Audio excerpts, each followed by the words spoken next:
Hi, it's Jonathan Clark here. I'd like to give you something today that you can really get your teeth into.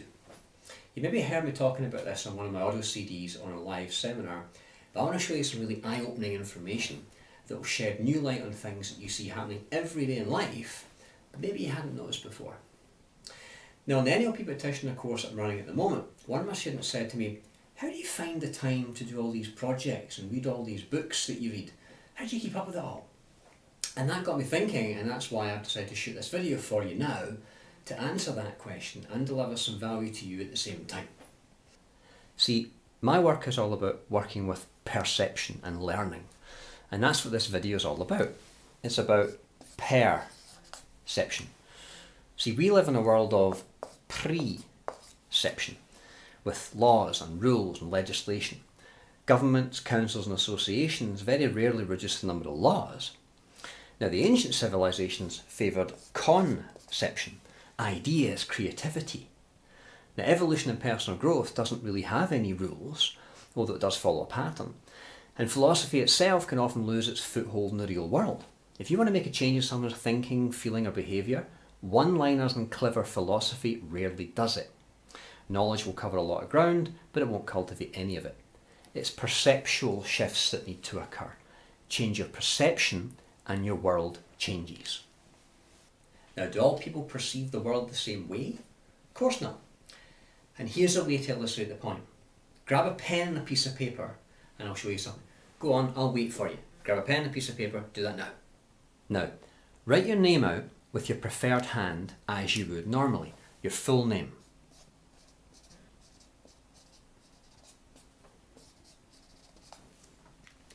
Cool. Now change the pen with the other hand, your non-preferred hand, and again, write out your full name.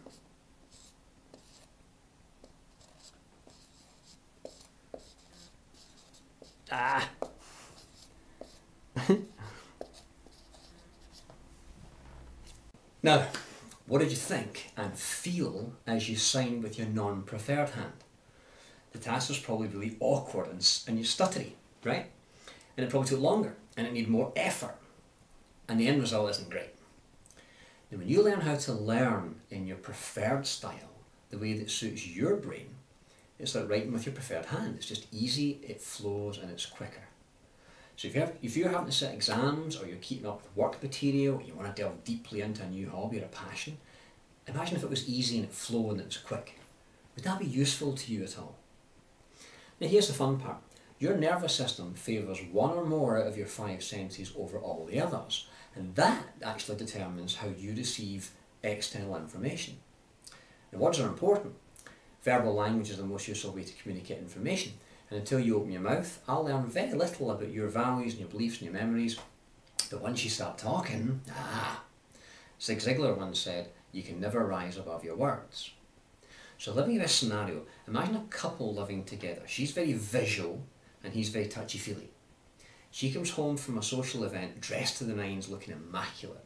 He comes into the house from working in the garden and he's wearing old trousers and muddy shoes, and he stalks towards her going, "Come here, give us a cuddle." And she stops him mid-flow with her hands up going, "Stop pawing me. What am I, a hunk of meat? Get yourself cleaned up. Look at you all sweaty and dirty. Look at you, you're a mess." But he's not for stopping. He's going, "Come on, let's just snuggle on the sofa and canoodle for a while." And she's now backing away. "Canoodle? Look at you, you're a slob. Why don't you ever take me out, buy me something, get dressed up? I'm sick of snuggling on the sofa every weekend." Does this sound familiar at all? Or maybe an auditory wife and a visual husband. One day she turns around and says, "You know what? You don't tell me you love me anymore." He's going, "What? Love you? Of course I love you. Look at that rock in your finger. Look at the house that we live in. That tells you I love you." Of course, that tonality probably doesn't really help. Does this sound familiar at all? If you want to deepen the rapport and increase understanding between yourself and other people, this is something you need to know about. You can meet everyone at their model of the world and be understood, and make sure your message gets across first time. That'll expand and develop your ability to communicate, and if you're in business, it'll increase your sales over the phone and face to face. And it helps you take in more information and learn more effectively. Now, it's been said that on average, we remember about 20% of what we read, and about 30% of what we hear. We remember about 40% of what we see. We remember only, this is scary, 50% of what we say. We remember about 60% of what we do. But we remember about 90% of what we see, hear, say and do. When you activate all the senses, your recall goes through the roof. Now, think about the implications of this for educators. Given that different people learn in different ways, you would need to structure people's learning events to suit people's different learning styles. A good teacher or trainer will structure the learning so that it offers a broad range of learning methods. That way, everybody's able to learn in their preferred way, and they're also exposed to unfamiliar methods at the same time. So think of it like being offered a buffet instead of one main course. People can choose their favourite, but still have a nibble of all the other things to expand their palate. Now, about 40% of the general population in the Western world favour their visual sense as their preferred way of perceiving the world. People who are visual often stand or sit with their heads or bodies erect with their eyes looking up. They typically breathe from the top of their lungs, so they may actually be breathless because they're talking so fast. They often sit forward in their chairs, and they usually are neat, well groomed and very orderly. They memorise by seeing pictures and are less distracted by noise. Good visual memory makes remembering easier, and they very rarely get lost. They often have trouble remembering verbal instructions though, because their mind tends to wander. A visual person will be interested in how your program looks. Appearances are really important to them. They're often thin and wiry, they spend a lot of time in front of the mirror, and they'll usually look immaculate. Designer clothes, suntans, tattoos, shiny cars and gorgeous houses. And the visual guys are the guys who are looking at this video right now and looking at the background and scanning around, looking at the colours, looking at the quality, because that stuff's important to them. Roughly 10% of people are a lot more auditory. They favour the sense of hearing. People who are auditory will move their eyes sideways. Remember Bill Clinton? They tend to breathe from the middle of their chest because that gives them more ear to talk with. They often talk to themselves, they're easily distracted by noise, and they also need peace and quiet to concentrate. Some will even move their lips when they talk to themselves, sub-vocalise it. They can repeat entire conversations back to you quite easily. They learn by listening, they usually like music, and they love talking on the phone. They memorise by steps, procedures and sequences in sequence. And the auditory person likes to be told how they're doing and responds to a certain tone of voice or a set of words. They'll be interested in what you have to say. They cock their head like a dog does to listen to you, and they often use silly voices or sound effects in their speech. They also have a lot of internal chatter. They're the kind of guys who have to switch off their car stereo so they can park their car. Approximately 40% of the population are more touchy-feely. People who are kinesthetic will typically be breathing from the bottom of their lungs, so you'll see their stomach go out when they breathe. They often move and talk a lot more slowly, and usually with a deeper voice. And the spaces between the sentences give them time to check in with their feelings. They respond to physical rewards, touching, and will touch you as often as they can while they're talking to you. And if they can't reach you, they'll be fidgeting, they'll be preening, they'll be playing with a collar or holding an object closely like a security blanket. This is the kind of person who shakes your hand and holds your elbow too to make it extra sincere. They also tend to stand closer to people than a visual person. They memorise by doing or walking through something and getting their hands into it. They'll be interested in if your program feels right. They like comfy furniture, baggy clothes and food. They're the kind of guys who've been thinking about how long they've been sitting watching this video. Now that leaves about 10% who are what in HGE we call auditory digital or cerebral. The auditory digital person will spend a fair amount of time talking to themselves and have a really well developed vocabulary using polysyllabic words to save time. They want to know if something makes sense. The cerebral person can exhibit characteristics of all the other major representational systems. But if you think about accountants, IT people, systems guys who love time management, filing systems, civil servants, the people who use those sticky label guns to type their name onto their stapler. But very, very good in a crisis though. These people tend to think in terms of words, logic, sequence and labels. So they tend not to demonstrate much emotion or expression. Think Mr. Spock in Star Trek. They put emotions to one side and deal with what's efficient and practical in the moment. So what about you? When you spell a word, do you try and visualise it? Or do you have to write it down a few times to check it? Or do you just look it up in a dictionary?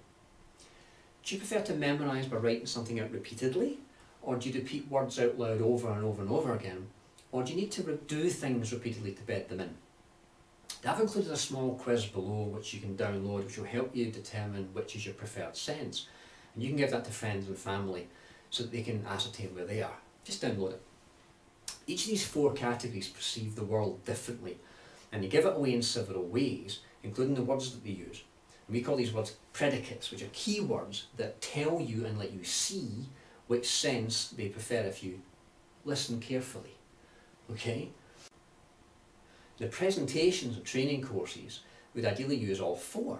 Ideally you'd have PowerPoint slides, flip charts, projectors for the visual guys, music, discussion and sound effects for the auditory people, exercises, a nice environment and handouts satisfies the kinesthetics, and thick course manuals really please the digital guys.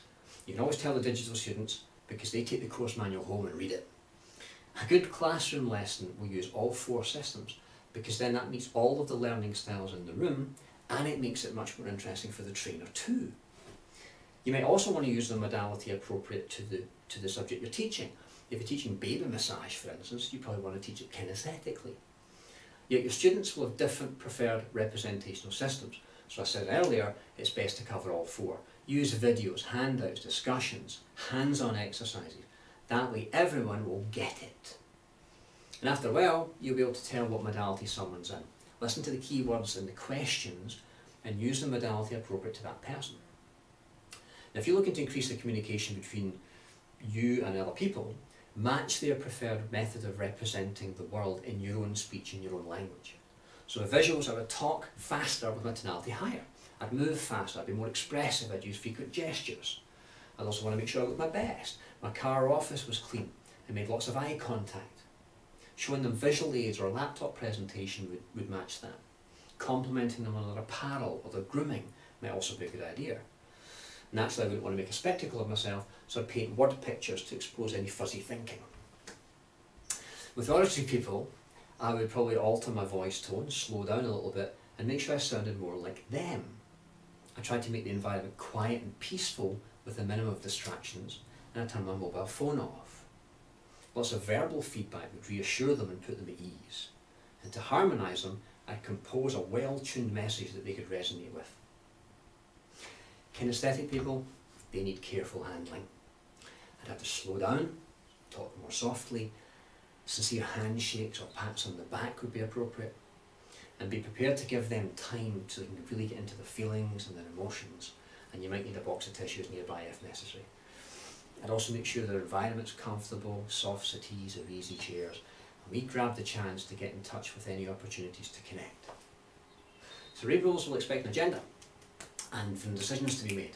So to communicate effectively with them, I'd speak fluently and know my terminology. Feeling would be kept to a minimum, while procedures and order would rule the day, because you want to expedite an efficient interaction and rationalise our communication linguistically, obviously. A lot of couple counselling involves translating. Okay? One of the reasons couples fall out all the time is because men are from Mars and women are from Venus. One of the biggest areas this affects is the area of education and learning though. You imagine a visual teacher talking at 100 miles an hour and using whiteboards, while the kinesthetic student just doesn't think at that speed and isn't quite grasping it, but is feeling increasingly anxious and feeling increasingly stupid. Now we can't always control how the information comes in, but we can control how we take it in. And if you know how you best learn, you can make sure that you translate the material into stuff that you can consume and digest easily. Visual learners like drawing diagrams, pictures and charts. Auditory learners like to hear new information and spoken explanations. Kinesthetic learners like hands-on exercises and building stuff. Cerebrals learn by repetition. Now on my photo reading and accelerated learning seminar, I teach you how to deal with all these different senses, how to read a book in 10 minutes, how to understand how your brain works and learn like you and believe. So we stop using 18th century methods in the 21st century. In 2 days you can pick up a whole new set of mechanisms that turn you into a learning machine. Ideal for teenagers who are studying for exams or professionals that need to keep up, and people who think they can't spell or learn properly. So check out my website jonathanclark.org for for details of the next photo reading and accelerated learning weekend. Then after you've done that, please post a comment and tell me what you think of this video. And feel free to ask any questions, because I'm going to be answering questions and reviewing comments personally. Hope you find this useful, and I'll see you again sometime. Take care.